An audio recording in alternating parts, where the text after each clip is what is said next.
Puisqu'il y a quelques semaines, un certain ectoplasme bien connu est allé raconter en Algérie que la France était coupable de crimes contre l'humanité. On aura vraiment tout entendu du fait de ce personnage qui apparemment ne sait pas qu'il existe non plus une culture française, mais enfin qui pense que la Guyane est une île. Et qui pense que la Guyane est une île, enfin qui est tout à fait à l'image de ses sponsors d'ailleurs. Mais bon, il ne nous intéresse pas plus que ça aujourd'hui, mais il faut expliquer effectivement aux Français ce qu'il en est de cette question algérienne, au-delà même de la période de la colonisation. Qu'est-ce que l'Algérie? Quelles sont ses origines historiques?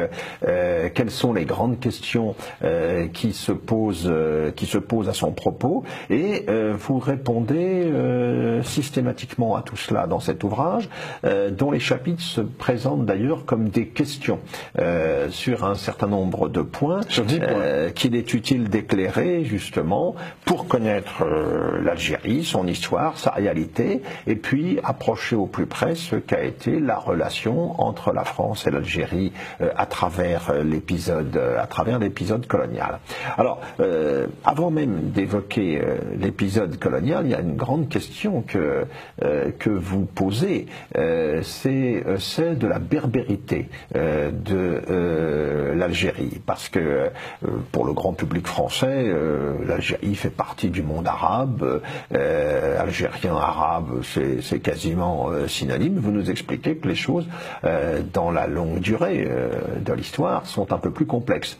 Oui, je m'intéresse beaucoup à la question des Berbères. J'ai publié d'ailleurs une histoire des Berbères. Et si vous voulez, j'ai démarré mon livre par cela. Parce que, pourquoi ai-je intitulé mon livre « Histoire à l'endroit » ? C'est tout simplement parce que l'histoire de l'Algérie telle qu'elle est enseignée en Algérie et telle qu'elle est présentée en France est une fausse histoire. C'est une histoire construite. C'est une histoire construite autour d'un certain nombre de thèmes. Le premier thème, c'est celui de l'arabité de l'Algérie. Or, cette arabité n'existe pas. C'est discutable. Le deuxième thème, c'est l'identité nationale algérienne. Or, l'Algérie n'existait pas. C'est la France qui l'a créée. Et le troisième grand thème, c'est celui de l'unité du peuple algérien dressé contre le colonisateur français, ce qui est également une erreur, et je le montre bien. En 1961, au moment où sont signés les accords d'Évian, il reste 15 000 combattants en Tunisie, 13 000 combattants indépendantistes au Maroc, et il en reste 5 000 en Algérie. Ça fait donc moins de 30 000. Au même moment, il y a 250 000 Algériens qui servent dans l'armée française. Donc ce qui nous donne quand même une proportion tout à fait intéressante entre la réalité et l'histoire. Alors, je commence mon livre, et tout est construit autour de cela, par cette phrase de Mohamed Harbi, l'historien algérien, qui dit « L'histoire est à la fois l'enfer et le paradis des Algériens ».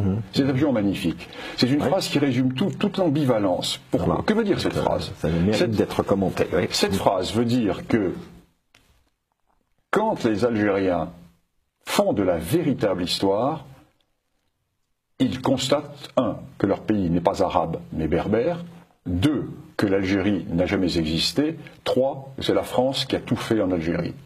Donc ils le nient cela, parce que c'est leur enfer. Donc elle devient paradis. Deuxième forme, enfer et paradis. Pour nier cette histoire, ils se réfugient dans une fausse histoire, qui est leur paradis, et qui est une histoire complètement coupée des réalités algériennes. Donc c'est pour ça que, partant de cette phrase, quand j'ai lu cette phrase, j'ai dit mais c'est extraordinaire. Cet homme a résumé toute l'ambivalence de l'histoire de l'Algérie et des comportements, car on est dans un niveau de psychanalyse, d'études psychologiques. Donc à partir de cela, j'ai posé 10 questions, 10 grandes questions. Voici les 10 grandes questions de controverse à propos de l'histoire algérienne. Je pose 10 questions, je dis voilà ce que dit l'histoire officielle, voilà ce qu'est la réalité. Et je démarre effectivement par la berbérité. Voilà. Parce que la manipulation se fait dès l'indépendance. Dès l'indépendance, le FLN, qui est un mouvement totalement minoritaire, et qui va prendre le pouvoir au sein de la révolution algérienne. Parce qu'il faut bien voir que ceux qui vont prendre le pouvoir fin 62, début 63, ce ne sont pas les combattants de l'intérieur, ce sont les combattants de l'extérieur, qui étaient en Tunisie et au Maroc, tranquillement, qui n'ont pas affronté les troupes françaises, alors que les combattants de l'intérieur, eux, ont été liquidés par les opérations jumelles, pierres précieuses, etc. Donc ceux qui vont prendre le pouvoir, ce sont les politiques de l'extérieur, qui appartiennent tous au courant arabo-musulman. Or, les combattants de l'intérieur étaient essentiellement des berbères, des kabyles, des chaouis, etc. Notamment les deux wilayas les plus actives, la 2 des Aurès et la 3 de Kabylie. C'était les berbères. Et donc, ce sont les combattants de l'extérieur, j'allais dire les planqués qui étaient en Tunisie et au Maroc, qui vont prendre le pouvoir.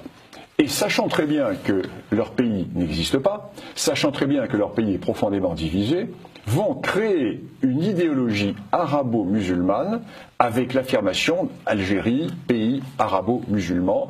La berbérité n'existe pas, ou alors si elle existe, c'est d'une manière secondaire. Certains, le ministre de la culture algérien va même dire les berbères, création des pères blancs.